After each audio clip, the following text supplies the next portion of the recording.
Hello, my name is Akira Patterson, and welcome to our live conversation on your mental health wellness presented by Ariza Credit Union. And just give us a little thumbs up or some heart emojis if you can hear us and the audio is all well. Thank you for your patience. Great. As people, we often focus on things that we can see, things that meet the eye, whether it comes to ourselves or to the people that we meet. Sometimes we'll see someone and think, that person does not look so good. I wonder if they're okay. Or you may even use your own physical appearance as a marker or the measure for your overall wellness, not thinking about things that does not necessarily meet the eye. What about things that we cannot see? What about our feelings, our thoughts, our emotions, even chemical balances within our body? These are all important when considering our overall holistic wellness. It's very important that we have conversations like this because although mental wellness is a topic that's gaining a lot of popularity in recent times, it's still very important for us to delve into the deeper issues, the day-to-day issues, and even societal constraints when it comes to talking about our mental health and wellness. Today, we will speak to a counseling psychologist by the name of Josh Hector. He is also the co-founder of Optimal Solutions, a private practice in Grenada that focuses on counseling psychotherapy as well as workshops. He is also an executive member on the board of the Grenada Psychological Association, as well as the Caribbean Alliance of National Psychological Association, CANPA.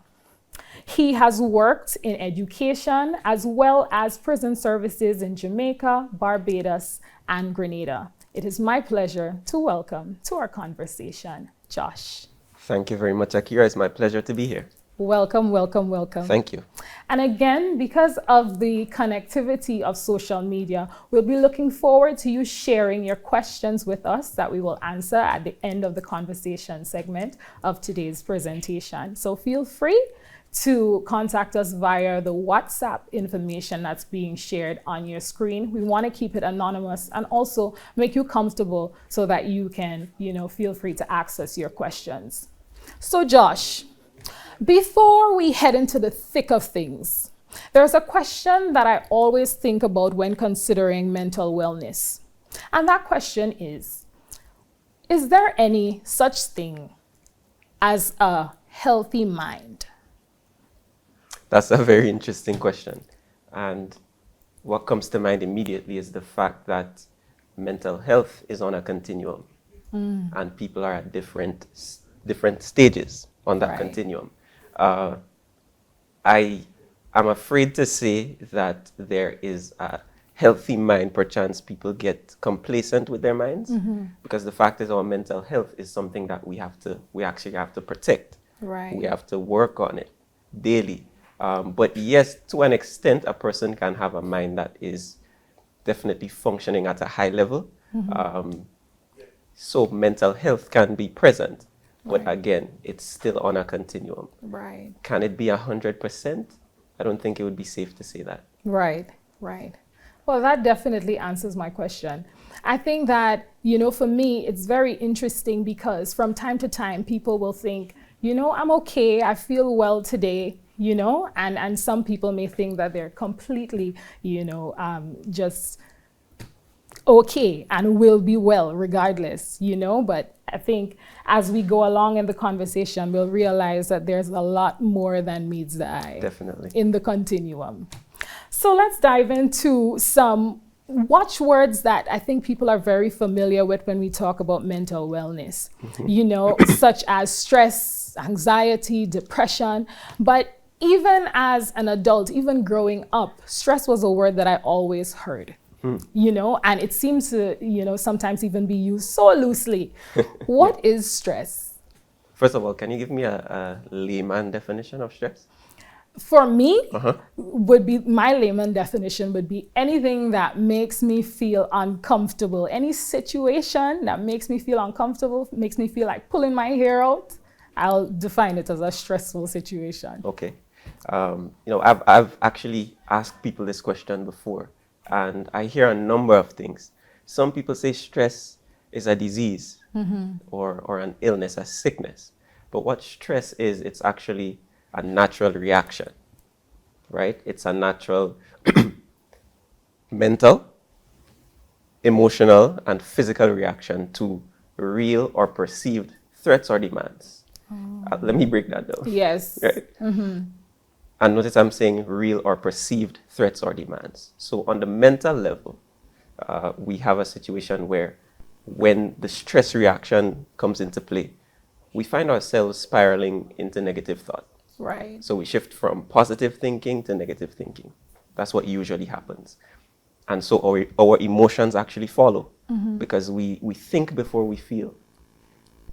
Interesting. We actually think before we feel, so that if we had a positive emotion before the stressor came to play, then we switch that negative emotion. Right. Now, on the physical side, there are physical things that actually take place in your body.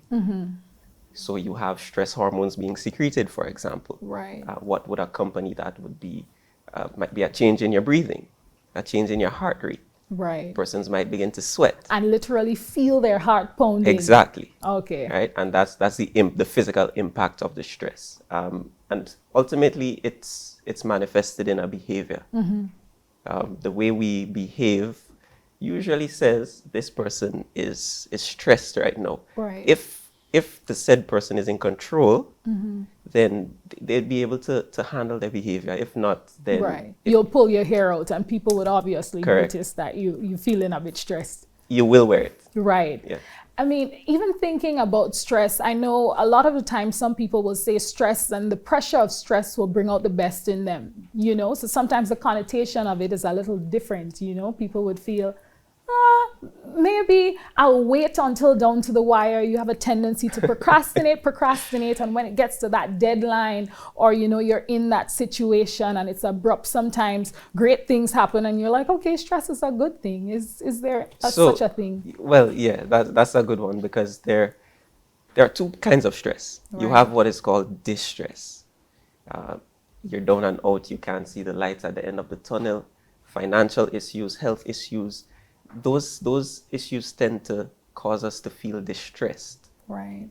That's the bad kind. There's actually a good kind of stress. And that usually comes about when when we have deadlines, for example. When there's something that requires our attention, stress operates as the fuel that pushes us to get that thing done. Right. So imagine how an athlete would feel knowing that millions of people worldwide are looking at them in that moment. Right. They're actually going to feel a level of stress, but that can actually help them perform.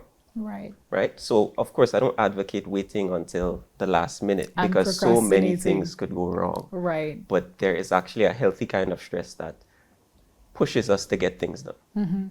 So we know of that healthy type of stress. It's called Interesting. eustress, by the way. Eustress. Yeah. Oh, so it's eustress, not me stress. Not me it's stress. you stressing me out. That's a good way to Right. look at it, Okay. right? But even knowing that eustress exists, and sometimes, you know, we don't necessarily feel too bad about it because at the end of the day, we're down to the wire. We push, we make it, you know, it works out great. But the other type of stress that you mentioned, distress, let's talk a little bit more about that and how people recognize and even manage before it gets to a state where it's physically apparent. Well, you know, I often approach this by starting at this point. Life is stressful. Life actually, there are stressors in life, even without our effort. As a matter of fact, being born is stressful. Now imagine you're comfortable in a spot, it's warm, Right. you're fed, and all of a sudden somebody yanks you through a tunnel, and you're suddenly in this new space. a whole lot of stimuli all over the place. You're seeing these people, you're hearing these noises, It's true. you begin to cry. Never thought about it that way. It's stressful from day one, Yeah. right? Because there are a lot of external external stressors, sorry. Right. But I often like to focus on internal stressors, Right. because if we get rid of internal stressors, that would actually help us navigate the external stressors a bit easier. And what would you say are some of those internal stressors? So we have negative thinking, Right. negative thought patterns. But one I zero in on is actually, before I get to negative thought patterns, and you know what, let me not do this yet, because we're getting to the mind in a Right. while. Faulty beliefs. And beliefs in this context would be those steadfast ideas that we hold about life situations. How do you identify those beliefs? Often when someone says something should never happen, Right. or it should always happen. Should never happen, must never happen, should always happen. Let me give you an example. And I use this example here a lot because it's relatable. So someone leaves home with the belief that people should always respond when they say hello. Right. It's true. It's true. It's the least. If I say hello, I feel like the least you can do is say hello too. Yeah, I know. So let's paint a picture. Okay. Let's create a scenario. I am person one and you're person two. Okay. Person one believes that everybody should always say hello or respond when they greet them. Right. So they get on the bus in the morning and they say, "Good morning, everybody." Nobody answers.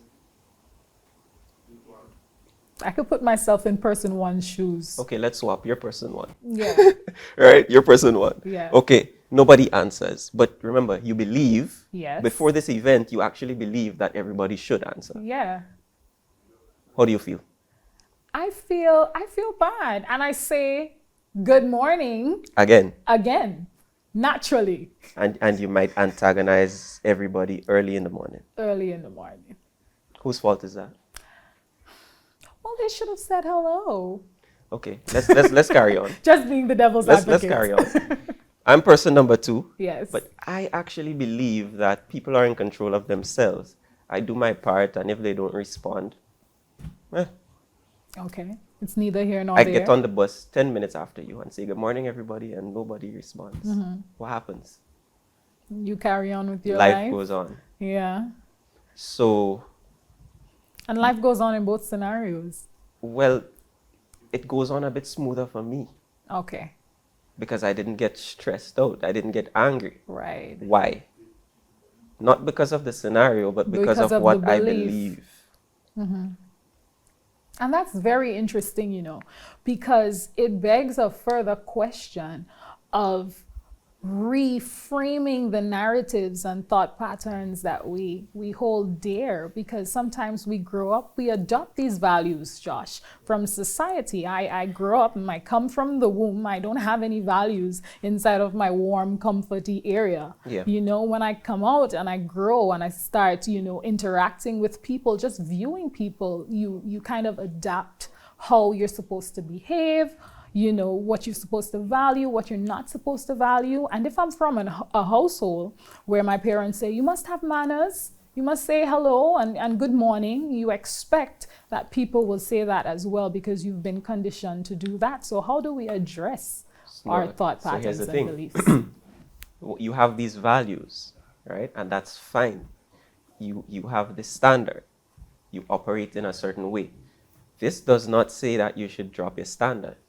This says that you should understand that you cannot expect it of everybody else. So it's the expectation The expectation. of what other people are supposed to do in Exactly. response to you. Some people expect all the drivers on the road to do the right thing all the time. Okay. Well, here's so let's find a belief here. You actually might believe that the other drivers are perfect. or they should be.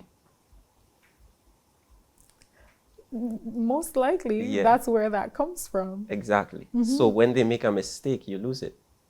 But sometimes I don't feel like they're making a mistake. Sometimes I just feel like drivers are being reckless for being reckless sake. And I know that people on Facebook right now must have something to say about that. No. If you've ever met a bus driver on the Grand Anse route, no disrespect. So listen, right?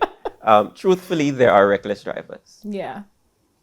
But at the end of the day, a lot of the drivers who make mistakes are good drivers who just had a bad day. Yeah. And you are at the back, you're at the back there expecting that they should be perfect. Now, if that is your expectation, the reality is going to rock your world. Right. No, and I could flip it around and say, are you always perfect on the road? No. Should they lose it when you make your little mistake? No.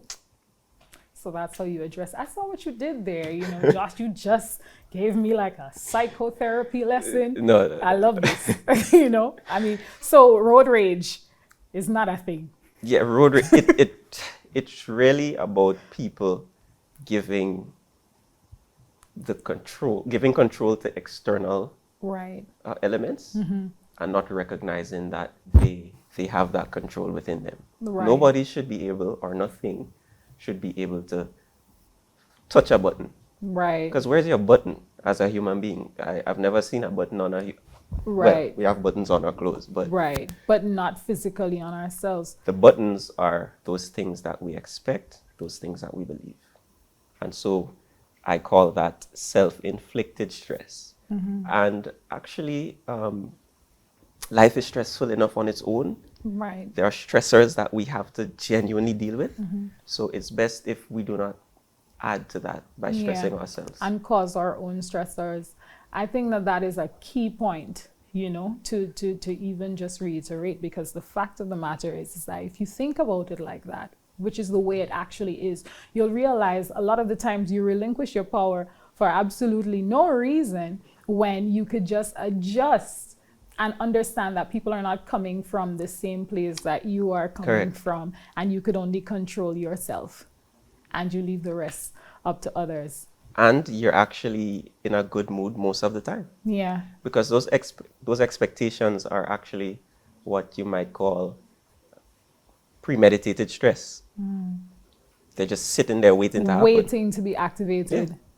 That's definitely something deep to think about, you know, even moving beyond that. So the fact that we have to deal with our own expectations, our own beliefs, you know, understand that there are things that we can control and there are things that we cannot control. What are the tips you'd recommend for dealing with stress other than those?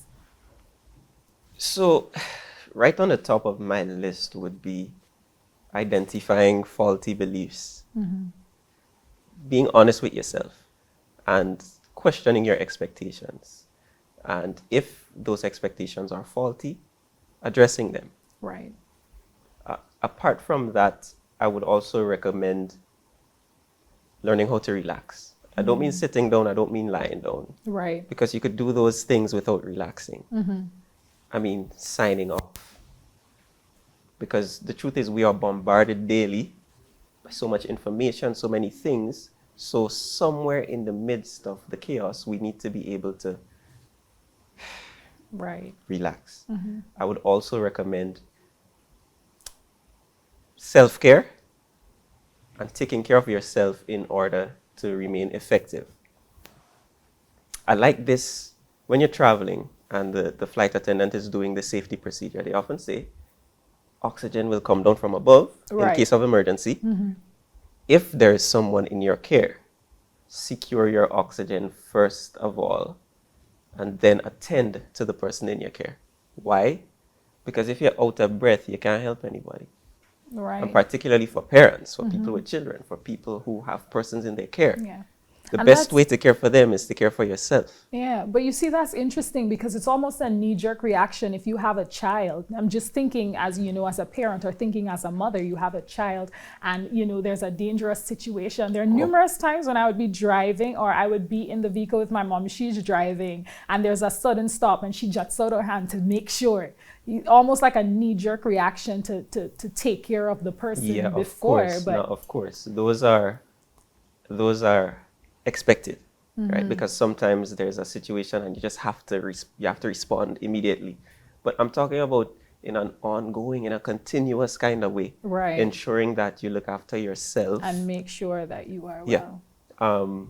Resting if you're ill, because I've never seen work on the death news yet, Facts. right?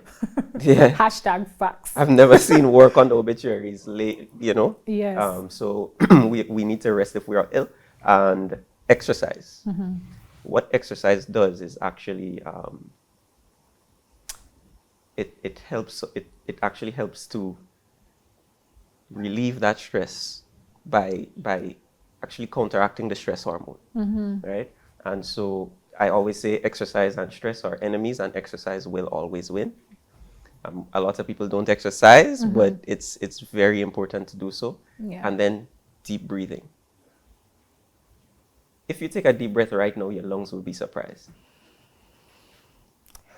Why would your lungs be surprised? Because we don't typically do that, Yeah. right?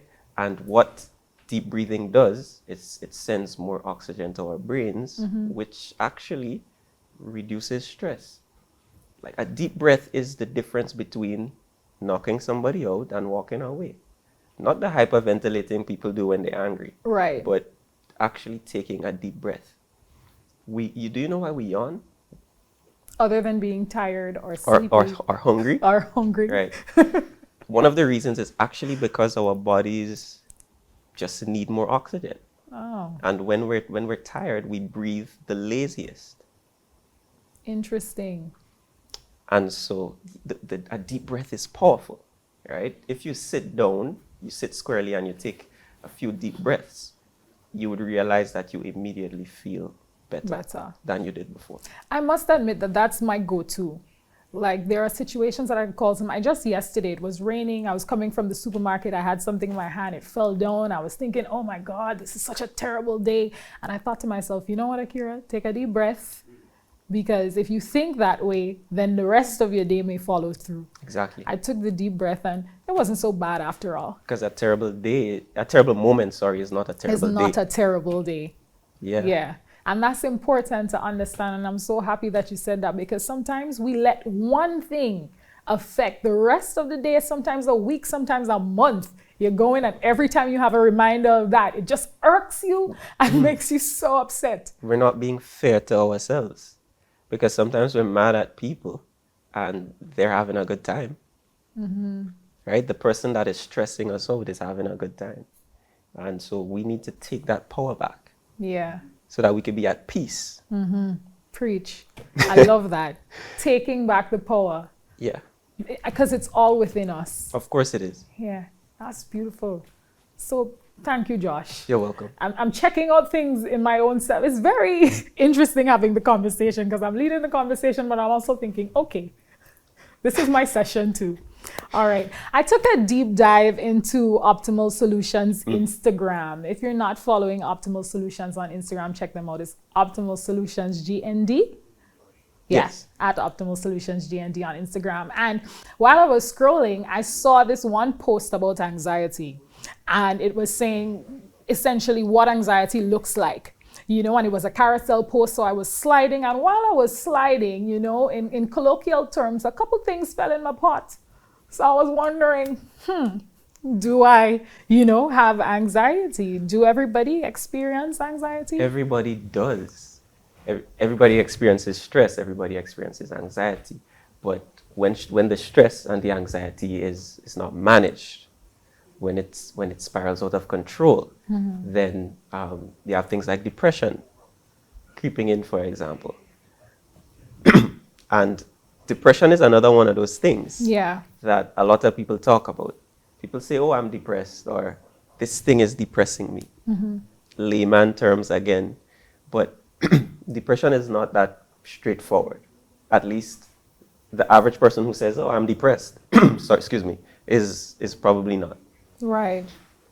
Depression is actually characterized by a persistent depressed or low mood, and there are symptoms. Right. Just about nine symptoms, and in order to diagnose depression, 5 or more of the 9 symptoms have to be present over a 2-week period. Okay, Persistently. so oftentimes, some of the depressive states that we may be experiencing is not necessarily that we are depressed or clinically depressed. It's not that it might not be that we're clinically depressed, but yes, we experience depressed moods or low moods for different reasons. But the criteria must be satisfied in order for us to say that, well, not for us to say, Right. but in order for depression to be diagnosed. Diagnosed. And you have symptoms like, well, the depressed mood, which has to persist. You have insomnia, trouble falling asleep or staying asleep, feelings of worthlessness, a significant change in weight, whether gaining or losing weight over a short period. And that usually accompanies either a lack of appetite or an increased appetite due to the depression. Okay. You also have diminished ability to think or concentrate. There is also thoughts of dying, but with no plan for suicide. So, I mean, there are a few others, but you actually have to have 5 or more of these present within the same 2-week period in order to have a diagnosis. And there are different disorders, under depressive disorders, but if we focus on the well-known major depression, those are the symptoms which need to be present. Addressed. Yeah. Well, taking into consideration, the present state of the world, the present lives that everyone is experiencing, with the COVID-19 pandemic, people's life literally being turned upside down, some people's life coming to a screeching halt, maybe those depressive, indicators that you would have just mentioned, maybe I would not have experienced, or someone would not have experienced all of those or even those prior. But because of that life event, it kind of makes the situation worse. Would that person still be treated the same, or should it still be handled the same as it's a life event that's causing it? Well, here's the thing. Stress sometimes would present itself in the form of a crisis. Right? And if you look at what makes something stressful, you have things like desirability. How desirable is my circumstance? Controllability. Am I in control of the situation, or is it out of hand? The unknown. And right now, I mean, in particular in relation to COVID-19, it's going to stress people in that way. Yeah. But if the stress is not managed well, yes, there is the risk of eventually developing depression. Yeah. Because stress serves its purpose in that stress sometimes, even though it's distress, the good side of that might be the fact that it actually tells us to slow down. You're going too much. Take it easy. Right. Right?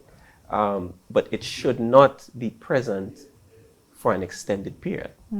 So it could be a personal indicator that's just our body telling us to check ourselves. Correct. Or our body saying there's something that you need to address. Right. But if it persists and we don't address whatever that thing is, then depression could actually follow. And you see, that brings me back to the continuum that you spoke about in the beginning. Yes. Because everyone will have different points at which they feel stressed, or these circumstances will cause stress and anxiety. The truth is, you may even have a symptom or two of major depression. Right. But because, momentarily, but because it does not persist, the disorder isn't diagnosed. It's not diagnosed. Right. Simply because it's just acute, as they say. So let's take a realistic scenario. just in really putting a face on this. Take, for example, you have a father or a husband, a boyfriend that is accustomed to taking care, of his family, providing for his children, even though his wife or his girlfriend, works or whatever. Still consider yourself the primary breadwinner, because how you're socialized, especially in the Caribbean, is to think that males really predominantly think that they take care of certain aspects when it comes to the home. So they go out, they get the money, they get the food, they bring home the bread. And you have a situation as COVID-19 that just, again, turned people's lives upside down, or probably brought it to a screeching halt. So you're no longer working, you're no longer employed, or maybe you are, but it's part-time, it's shifted, you're not bringing in as much money as you would before. You still have to provide, for your family, for your kids, and you're starting to challenge things about yourself because you're feeling now that you're inadequate. How would you, tell somebody to deal with that type of situation, being stressed, being, in an anxious state just by the circumstance? So stressful circumstances, if we are not careful, they can cause us to spiral downward negatively. And so the direction of our thoughts could actually be purely negative. And a lot of the times in those moments, when there are these external stressful events, we have to understand that we are still who we are. Because once you start doing this, it's easy to start thinking that you're nobody. Right. It's easy to start believing that I'm not good enough. But in a situation like that, Josh, how do I bring myself back, to planting on solid ground and saying, okay, this is who I am. Don't be overwhelmed by this. So you said something that's quite interesting. You said, how do I bring myself back? As the viewer. Bringing myself back is actually quite difficult, because what we need in those moments is support. Right. Because funny thing is, what the stress does is somehow drives us to isolate, which makes it even worse. Because now, rather than having a conversation with you where I could be reassured, I'm sitting home all day with nothing but my negative thoughts. So we need to connect. If we in those moments we need to make or maintain connections. Yeah. In a situation where people are quarantined though, or they're at home by themselves, what would you recommend? Because some people would prefer to have certain conversations in person, Well, that's where adjustment comes. That's where adjustment comes in, because fact is, I personally never accepted that we're practicing social distancing. It's physical distancing. Yeah. Because we can remain socially connected without being physically close. there, physically close. And I mean, yes, it's harder for some people, but the fact is, we have to adjust, and we can't say all or nothing. I mean, at least we have the ability to contact each other. Yes. And so that is going to have to work for us. What would you say to the people who consider themselves to be self-soothers? People who would think to themselves, okay, I'll go through this process, I'll figure it out, I'll deal with it. I don't need to speak up. I don't need to say that I'm feeling, I don't want to be perceived as weak if I tell someone that I'm not feeling, completely sure about myself. Yeah. See, there's a myth that resilience means brushing it aside, toughing it out, not talking to anybody. But that's only going to wear a person down over time. And the truth is, there are things we can do to self-soothe. For example, if we're identifying, going back to the stress management, if we're identifying the faulty beliefs, if we're exercising, we're deep breathing, there are things we can actually do to self-soothe. Right. But ultimately, there is significant benefit in interacting Right. because you get a perspective apart from your own. Apart from that, it's just you and whatever is in your head. And sometimes you could be your own worst enemy, sitting there thinking about all the negative things. Particularly because we are our worst critics. We usually are. Yeah. So we have we to keep to learn- ourselves at bay. and give ourselves a break sometimes. Truly. Don't be too hard on ourselves. That's very interesting, mind-blowing even. So speaking about, stress and anxiety, these things are often shown in different ways, but I know sometimes it could get severe to the point at which someone will have a panic attack. Yeah. Is there a way to stop that in its tracks or sense it happening? Let's talk a little bit about that. Okay, so that one is heavy because there are more people than you would imagine experiencing panic attacks. What is a panic attack? It's just this abrupt surge of fear or discomfort. And again, there are symptoms of that as well. And for us to say this is a panic attack, you'd have to have at least 4 out of 13 symptoms present. So, for example, you have a choking sensation, sweating, hot and cold flashes, heart palpitations, stomach discomfort, chest pain, headache, fear of dying, fear of losing control, or fear of the person would fear losing their mind. And when these things are present, we have a panic attack. They come without warning, it's not like you could see it coming. But usually a panic attack would indicate that there are some stressors that you need to manage. Right. There's some stress that you need to deal with. There in some cases, there are also physical causes, and it would be important to see a doctor to address or rule out any physical cause. But the challenge is, after experiencing the first panic attack, persons actually have panic attacks in the future because they are worried about having another one. Oh. So just the fear of having another panic attack causes a panic attack. To have another panic attack. What also happens is people begin displaying these avoidant behaviors because they want to avoid having a panic attack at all costs. So right. If there's a situation that might be stressful, whether it be public speaking, they would avoid stressful situations. They would also avoid situations that would cause them to be active physically. Right. Why? Because of the physical symptoms that accompany panic attacks, and because normal bodily functions and activity is now seen as a sign of a panic attack. Yes, if I walk up Market Hill, my heart will race. But if I'm worried about having a panic attack, my heart racing is not normal anymore. Or some discomfort in my stomach isn't normal anymore. Yeah.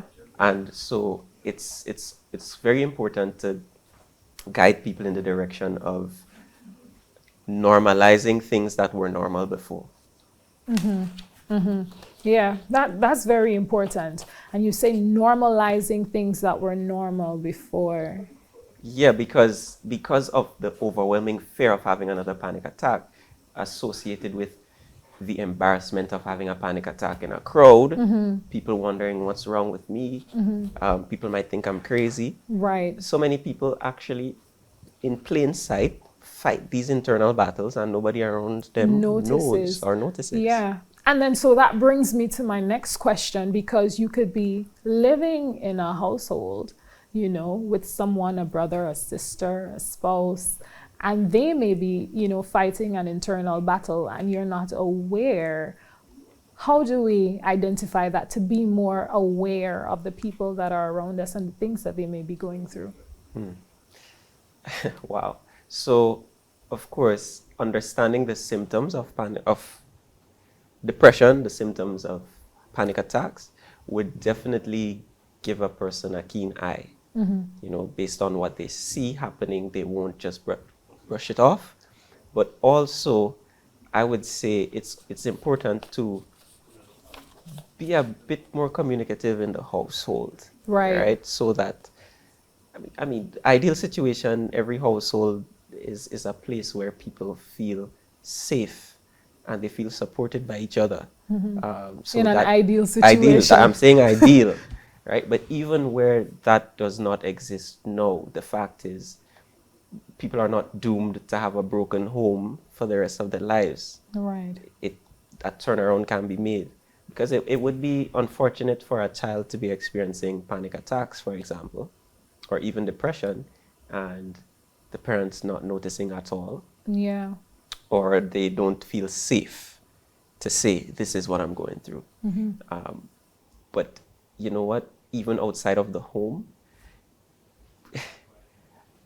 worst case scenario, if support is not an option at home, at least outside of home, there can be someone Right. who can offer support, someone that's available to talk. Right. And oftentimes I think people would lean on a friend. You know, I know in certain circumstances it's easy to talk to somebody that you've been close with, somebody you know Yeah. since primary school, secondary school. You probably met someone at work, a coworker, and it's easy to talk to them. At what point is relying on your friend too much? At what point do you know, or is there an indicator that goes off that lets you know that you need professional help? Well, the fact is, professional help is always a good idea, and I'm not advocating for myself. Right. But because I seek professional help as well. So your friends, the persons who are close to you, kudos to them and the support that they give, the support they offer. But sometimes the closeness of the relationship could actually remove the objectivity, Right. right? So that they will not be 100% objective in the conversation. Also, the reality is, what the professional is going to do is provide a structured approach to help you navigate Right. whatever that situation is. Your friends, and again, power to the friends, but they're really just doing what they can. Yeah. And of course, without them, all would be lost, because we need them. But then the professional steps in, who is an objective bystander, and who gives you the structure required to navigate through whatever that issue is. That is also very powerful. Yeah.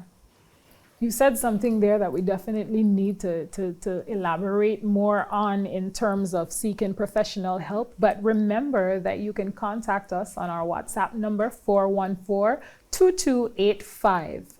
414-2285. For those of you that want to WhatsApp us and you're outside of Grenada as a territory, put a 1473 in front of it. So that's 1473-414-2285. And you can WhatsApp us your questions so we can give you some real responses on the spot. And Josh could let you know if you have to, book a session at Optimal Solutions and talk to him a little bit more. But we really want to get into those questions. And we're using WhatsApp, of course, because we want to ensure that your questions, are anonymous. If you want to be very honest and very candid with us about a situation that you're presently experiencing, we welcome that. And that's why we give you the anonymity of WhatsApp. So feel free to contact us. Josh, you were talking about seeking, professional help and at the point at which you need that structured approach. But being very frank, in the Caribbean, in Grenada, or even generally, there is a stigma associated with seeking, psychotherapy. So let me start with the good news first. Yes. Because I have been practicing in Grenada, say, for the past 4 years. Yes. And today, we are way better than we were 4 years ago. Excellent. People are a lot more open Excellent. to the idea of actually receiving counseling and psychotherapy. The next reality is, though, the stigma still exists. Yeah. And when we stigmatize, a stigma is really a mark of disgrace that we associate with people or even with a neighborhood. But it's just this mark of disgrace that we put on them that serves to separate us from them, to say that we are okay, they are not. Everything is okay with us, but these people are, right? So we stigmatize in that way. Yeah. The challenge is stigma dehumanizes people. It can easily cause us to start looking at people as if they're less than human. It also discourages people from seeking the help that they need, lest someone finds out they see a therapist, oh, he must be crazy. To just have a structured conversation and work out something that you're thinking about in your head. Yeah, we even stigmatize the word mental, Right. which is something else. It's true, because if someone will see someone acting out of character and they're like, that person is mental. So, but we don't ascribe the same stigma to the word physical. Right. When mental simply means related to the mind, To and the physical mind. related to the body. Yeah. So there's no need to stigmatize the word mental. And this is the challenge which has actually caused a lot of people to suffer in silence even up until they die. And I mean, the good news is we're making progress. Yeah. And, you know, with forums like these, we can definitely demystify Yeah. the idea. Because based on what I'm hearing, you know, your mental is just another part of your being, just as your physical Correct. is. Correct. But oftentimes we don't name it like that. No, we don't. We don't say it like that. And because of that, there's all kinds of nomas that's associated with it. And then we often, you know, second guess ourselves. And to be honest, checking in on our mental self is just as important as checking in on our physical self. Going to the gym and not checking on your mental, you know, health. Are you really healthy? Not entirely. Because your mind has a way of running the show. Weak mind, weak body. Here's another sad reality when it comes to the stigma. The stigma assumes that, well, for the person stigmatizing, they assume that they are immune, Right. that they're mentally healthy now and forever. When if we think back on the continuum of mental health, right, you might be a few symptoms away from being diagnosed with clinical depression.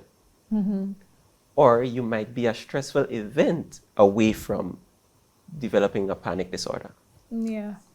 So the fact is, nobody is entirely safe from or immune to mental issues. And we need to understand that, which means that we need to start looking at people who have mental issues with more concern for their condition and compassion.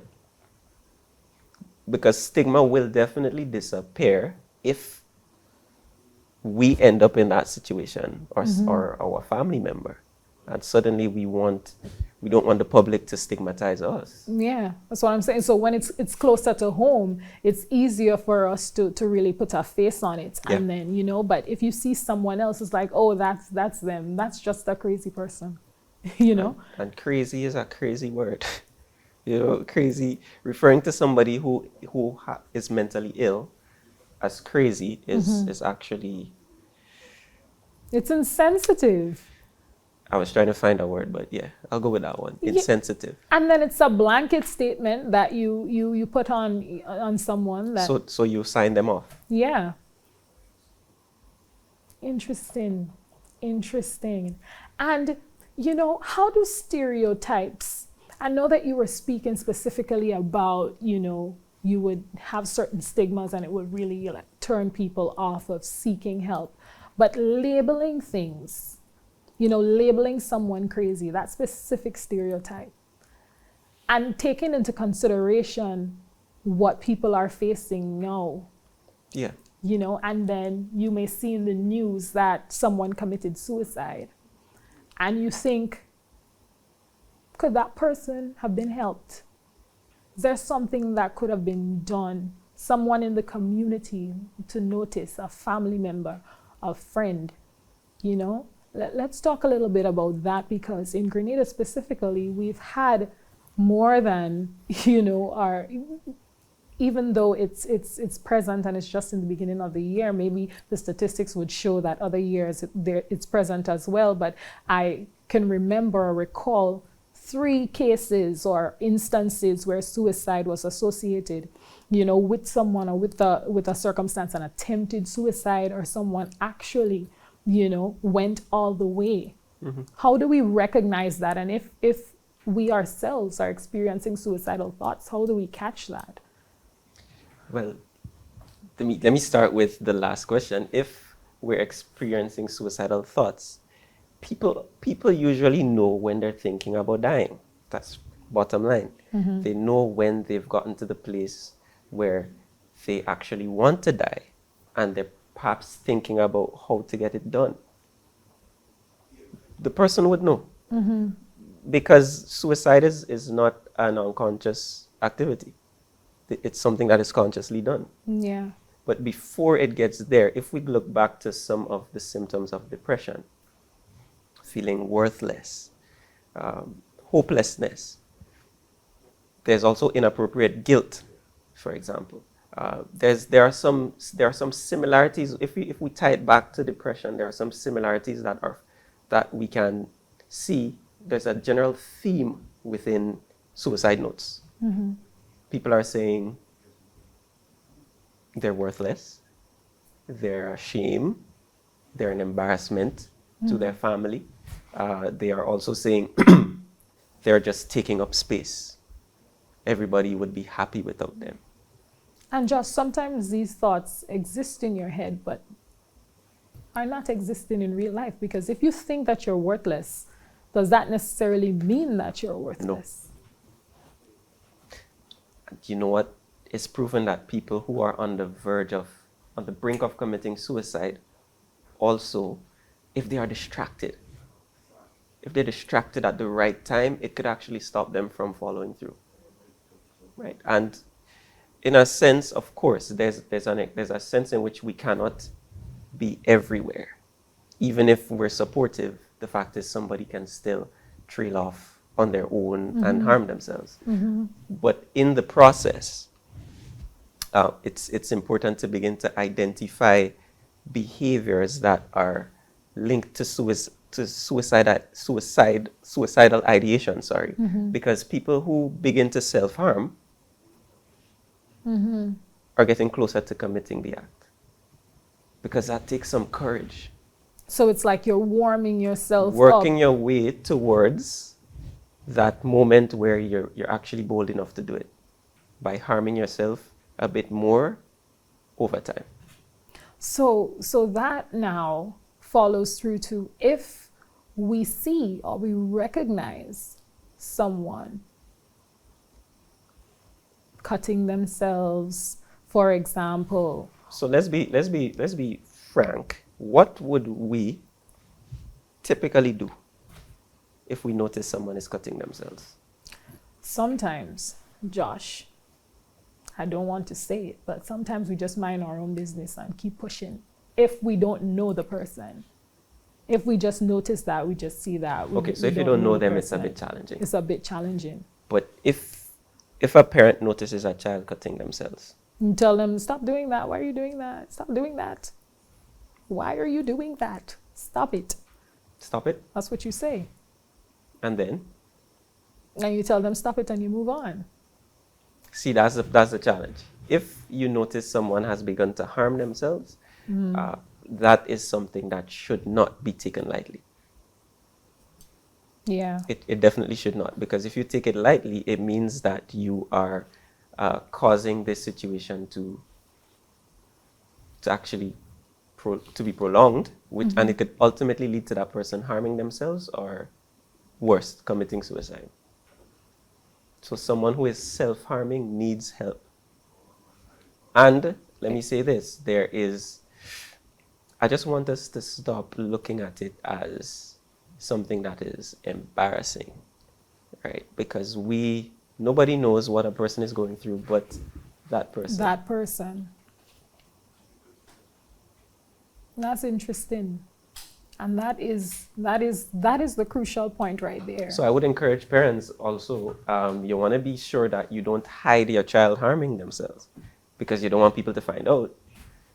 Because oftentimes a parent may take on the embarrassment of something that the child is doing. So you see your child, cutting themselves, or your adolescent cutting yourself, and you start to question, am I not a good parent? Is this something with, and then you're faced with these, issues that you're experiencing internally. And then you're like, well, no, you have that conflict within yourself. So instead you say, stop doing that, and you try to hide it or try to keep that child away from getting the help that they may need. That child needs the help like yesterday. Immediately. The moment you see self-harm, and you would know self-harm looks a particular way. Yes, I can bump into something and get bruised, but self-harm definitely looks different. Let's jump into WhatsApp for a little while, because it's just buzzing off and going in, and this person says, good night, my daughter sometimes cuts herself, but her excuse was she just wanted to see what it feels like. She don't talk much and keeps it to herself. How should I deal with this situation? I myself have serious problems sometimes. I tried it before. Okay. So, in a case like that, and I don't want to offer therapy via this medium. Yeah. But it would be important for both mother and daughter to actually seek help. Seek help. Yeah. In that situation. Because the next reality is that when a child is a client, the parent is also a client, because the parent is the child's guardian.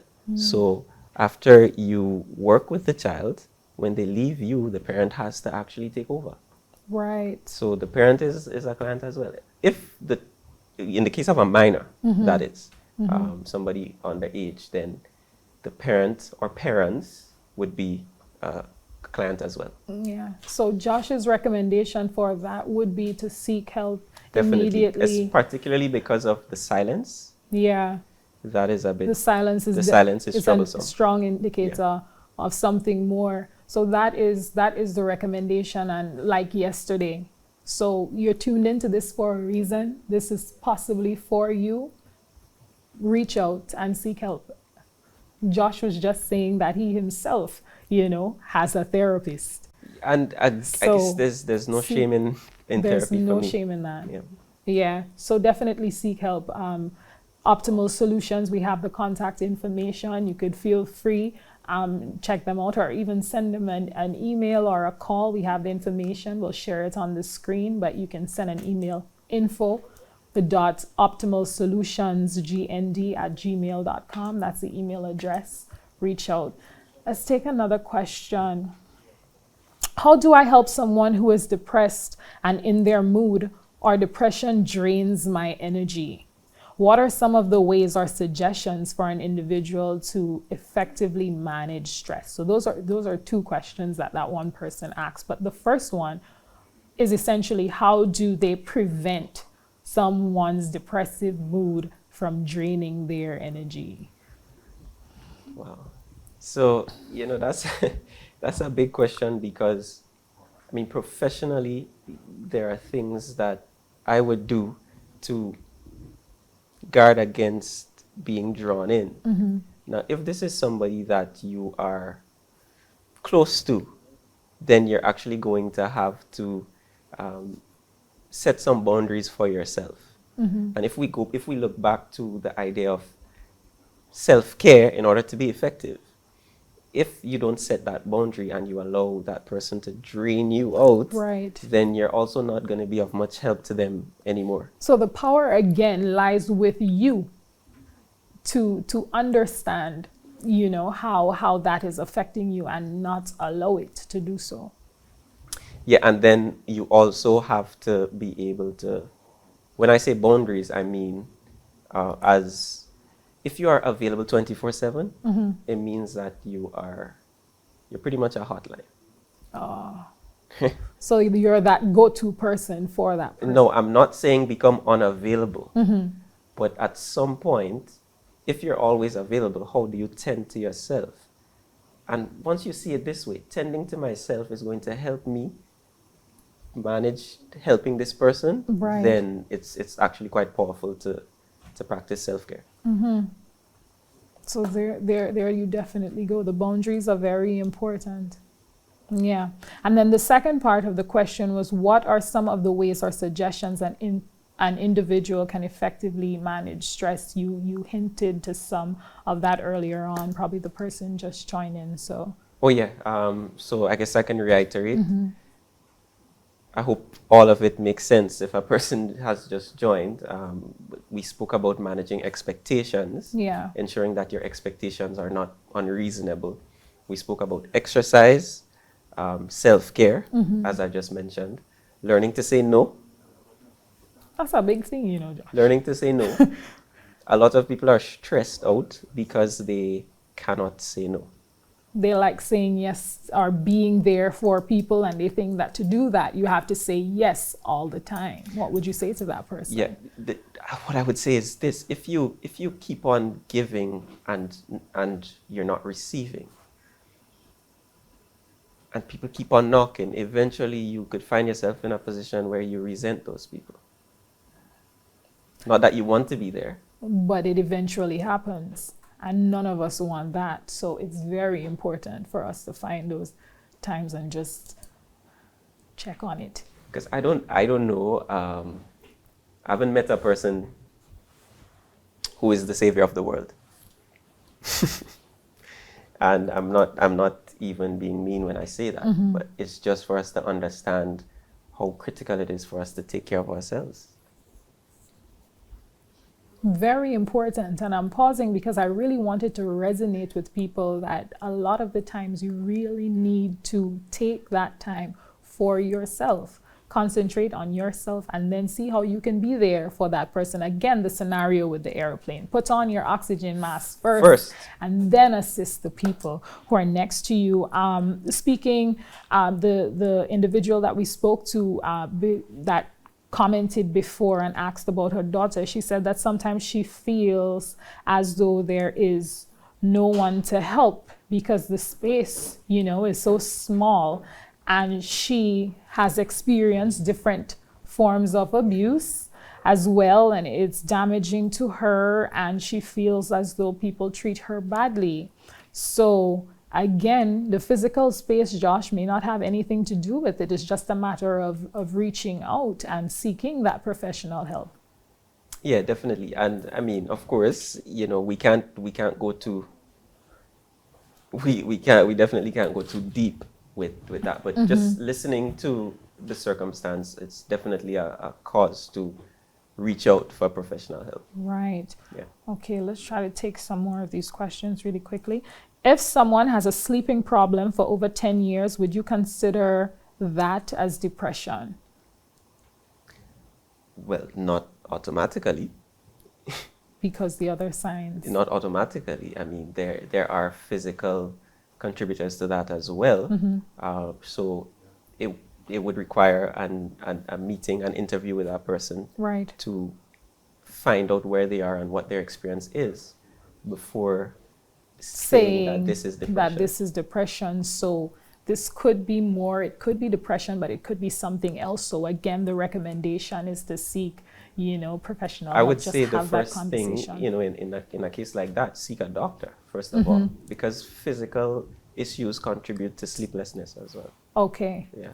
All right. So there you go. That's your advice. Someone says, I'm often stressed because I am trying to help out the adults in my family who are not willing to take the required actions to improve their life. At what point do I know I can't do everything for them? Well, you see, here's something that nobody can do. Nobody can change a person's mind.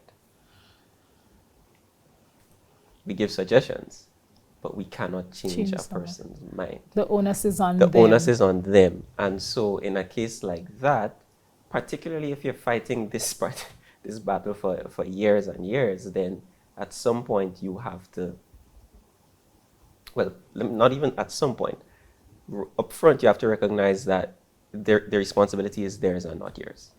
If you carry the responsibility, then it's going to stress you out. But you're doing your part. You can give suggestions, but it's their responsibility. And if they are not taking responsibility, then what's left to do? There's actually not much that's left to do. Yeah, for you No, to do. I will not make recommendations. I will not say stop trying. Right. Right. But even as you're trying, you just need to understand. Ultimately, their Responsible for responsibility that. will result in their responsible actions, or it will result in change. In change. If not, then Just manage your expectations. manage your expectations. Yeah. Let's take another question. Can the death of a loved one push you into depression or even having anxiety attacks where you experience palpitations of the heart regularly? Definitely. The death of a loved one can result in depression, because remember, someone dies, it's a stressful experience, right? And I really want us to identify the culprit, the stress, right? Yes, we grieve, but there's a level of stress in that. And if the stress is not managed, also if the death of that loved one is not resolved, then it becomes easier to develop other stress-related disorders, other stress-related issues, whether depression, whether anxiety. So primarily what's of paramount importance is for the death of this loved one to be resolved. Yeah. Because grieving is a process, and people go through the process. Of course, you can't put a time on it, right? Because people grieve differently. But the goal is that people go through the process in a healthy way Okay. and come out. Of course, you don't ever stop missing somebody. But what would happen is when you remember them, you can smile, remember the good times, as opposed to being overwhelmed by sadness. That is after the process you navigate the grieving process in a healthy way. Okay. This person asks, does a secular approach to psychotherapy work 100% all the time? And how do we feel about non-secular approaches to psychotherapy? So, let me see. Are we good? Yeah. Yeah.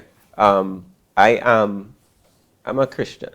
I'm a believer, right? And I do not say I offer secular psychotherapy, but there's a reality, and that's this: we do not impose what we believe on our clients.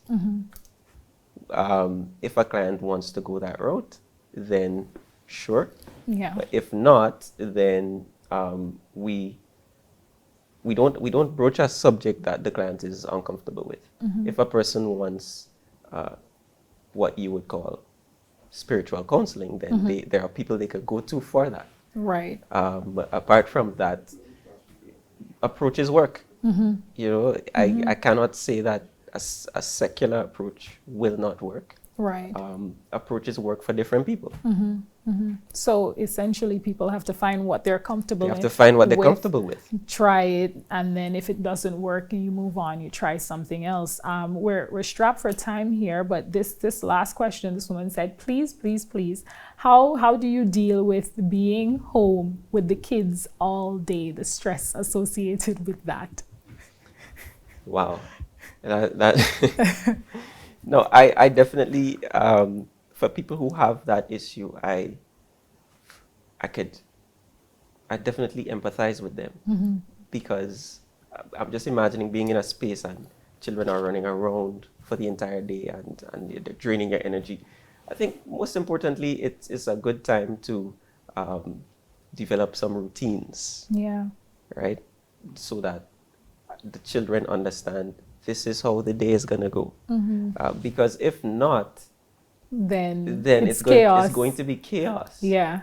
And of course, make it interactive, make it fun, but you want to develop routines so that the children are not running wild. Yeah, I saw my sister For doing the that entire day. with her son. She developed a timetable. So Yeah. she said, okay, you're going to do this from this time to this time. And I had to schedule auntie time on that list as well. Correct. For the FaceTime. So he knows, okay, it's auntie time on the timetable. Otherwise, you're going to go crazy.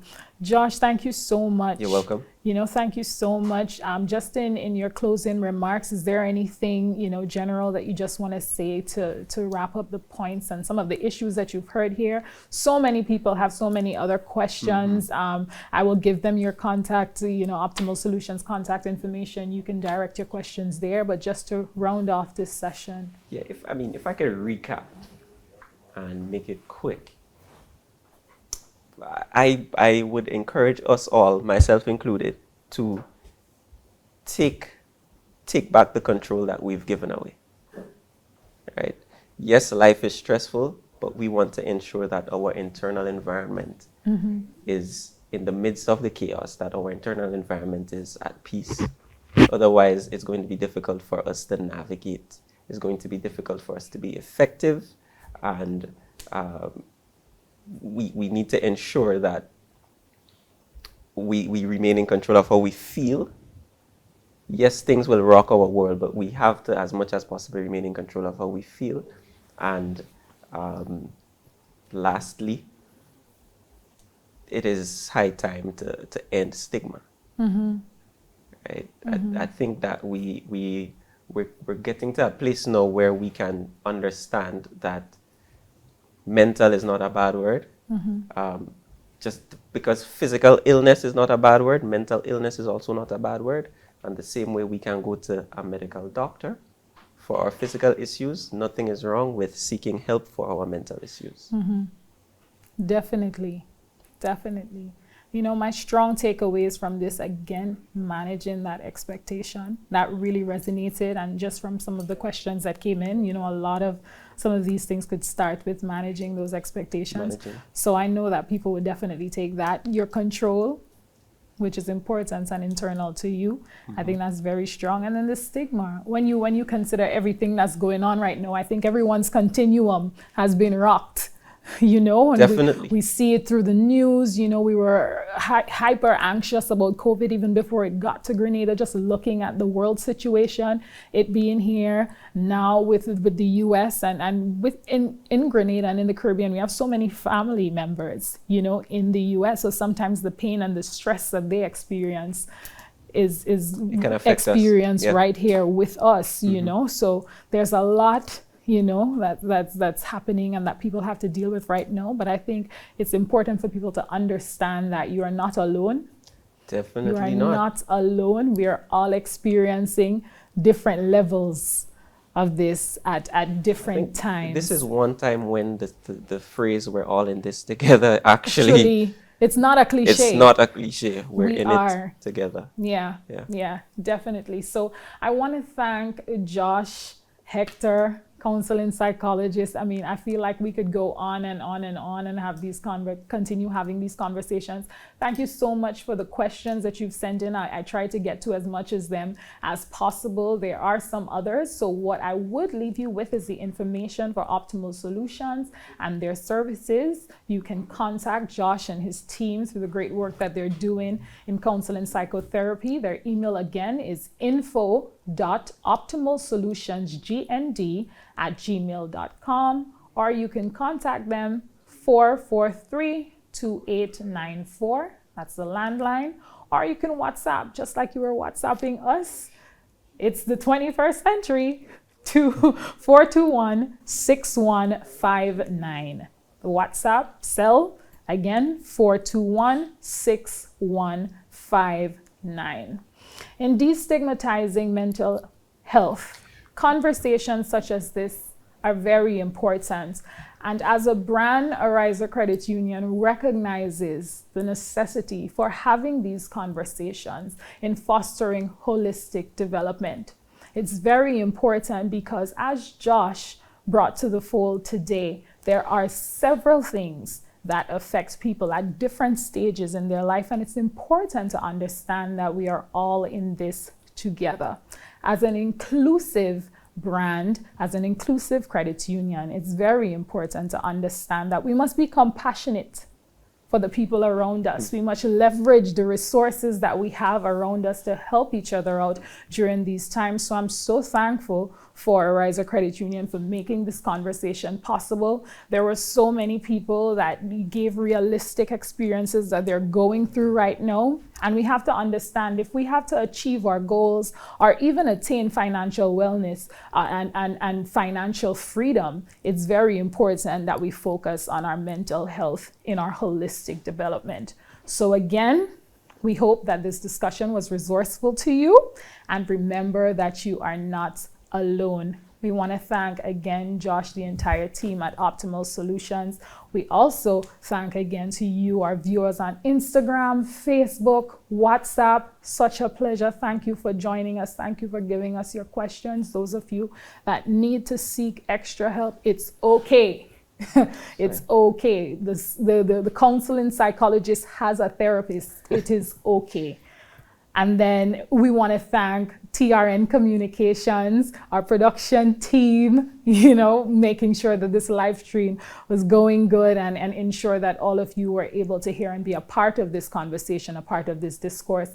For more information about upcoming initiatives such as these, stay connected to Ariza's digital platforms. So that's Ariza Credit Union on Facebook, at Ariza CU on Instagram, and also you can check out their website, arizacu.com.